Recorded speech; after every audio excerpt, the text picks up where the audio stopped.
Hello and welcome to Telegraph Studio. I'm Alistair Greener. Now we hear all the time, don't we, about the war for talent. How do we get the best staff and how do we get the best out of the staff that we actually have, and then how do we quantify it?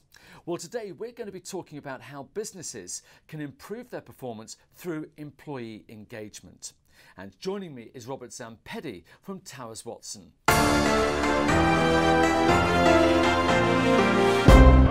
Good morning. Good morning. So let's say I'm a manager and business isn't going well and I put it down to lack of employee effort. So what's the best way to go about firing that staff and hiring a new staff? Hang on a moment before you hire or fire anyone. I'm not certain that it's a question of effort. It could very well be a question of employee engagement. But we'd want to ask you, how are you measuring performance? Do we care about sales revenue? Is it customer satisfaction that we're measuring? Productivity? We'd want to ascertain that there weren't other causes to the performance problem. Operational issues, perhaps brand positioning, maybe our products are priced incorrectly. And then we would look at the engagement question. So you say that engagement is the solution. Can you be a little bit more specific about what you mean by that? By engagement, we mean a few simple things. We mean our employees empowered in a soft sense, aligned with business strategy. They understand how their work contributes to the results we're looking for. They have a passion and a care for what they do. But we also mean empowerment in a hard sense. Do they have the tools, the toolkit that they need? And we also want to think about something as simple as, are they energized? Simply put, are they well? Have they slept? Have they dealt with stress? So that's what we mean when we talk about this concept of engagement. The trouble is, that all sounds a little bit subjective. How do you go about actually measuring that? Well, we actually do measure it. Simply put, we survey employees around the world. 10 million employees a year we survey, 100 different languages. And we ask them questions. We ask them, do you believe your leadership has a vision? We ask them, would you recommend this place to work to your friends or colleagues? We ask them, are you equipped? Do you have the tools you need to get your work done? And we ask them, how do you feel? Do you have energy? Are you tired and sick? And we collect this data over the 10 million employee records, and we correlate it to business performance, turnover, and other metrics. So let's say we accept that engagement is the solution. How do we go about actually engaging our staff?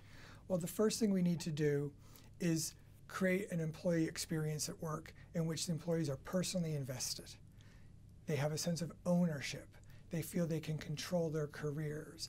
They feel connected to the work that they do and how that delivers results both for the business but for themselves as individuals. We need to make sure that they've got the tools in their hands. From the moment they walk in to the end of the day, they can get their work done. They can submit their time, respond to employees' questions, and produce the deliverables they're being asked to produce because they've actually got access to the right tools. And then finally, they're well. They're eating well, they're tending to their well-being mentally and physically, so that they've got the energy and the ability to do the work. Let me play devil's advocate for a moment, because if I'm hearing you right, it sounds like I, as the manager, should be actually focusing on my employees' happiness over my business performance. So doesn't that actually just benefit the employees at the expense of my business success? Well, certainly if you are solely focusing on employee happiness as the end result, it would penalize business results at the expense of the employees. But that's not what we're saying. And all of our data suggests that outperforming companies in their sectors overwhelmingly have employees, to use your term, who are happy. So we don't really get to business success with a crew of unhappy employees. So let's look at how that equation actually works. Business success will be driven by customer happiness. That's the happiness you're focusing on. And then the question is, well, how do we achieve customer happiness? And we're going to do that by the things that our customers are asking for. Are they asking for customer service? Well, engaged employees who care and are thinking about how to deliver solutions will lead to better customer service? Are they looking for innovation? Again, employees who have a sense of ownership and empowerment and a vision for where the company is going will be the ones coming up with the innovative ideas. So you can see the connection between focusing on engagement, which we control. So it's not handing over control to the employee in terms of what makes them happy, it's taking control of the engagement. Okay, so let's say I'm a company and I decide to come and work with Towers Watson. Talk me through your methods. What do you do? Well, we're going to do three things.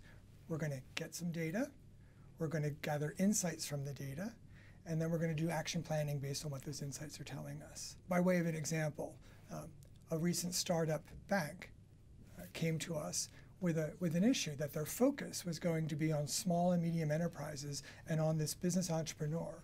And they wanted to create a unique experience for that entrepreneur. That was their business issue. But their problem was this branch manager position and how they could get the branch manager focused on this small and medium-sized entrepreneur and organized around it. So we worked with them, first of all, to gather data. What do their branch managers currently think about their jobs, and the people that report to those branch managers and the leaders of those branch managers? So we actually did our opinion survey on that. In this case, one of the big insights we gained is an engagement issue around that role because they felt that they didn't have any control of some of the day-to-day decisions that were made from the business perspective, that those decisions were being taken a few levels above them, and they had no transparency or insight into them.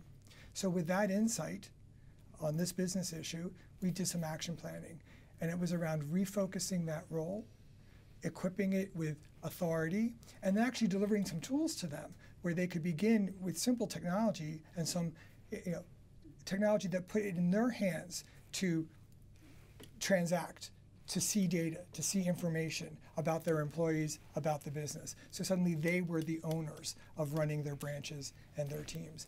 And those three steps made a big difference in the final experience that those customers were getting.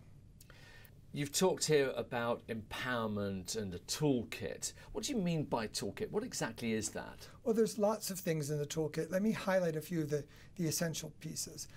We have tools such as talent assessment tools, which will enable an organization, employees and managers to frankly assess their capabilities, even do personality type assessments to put teams together effectively. That's one component.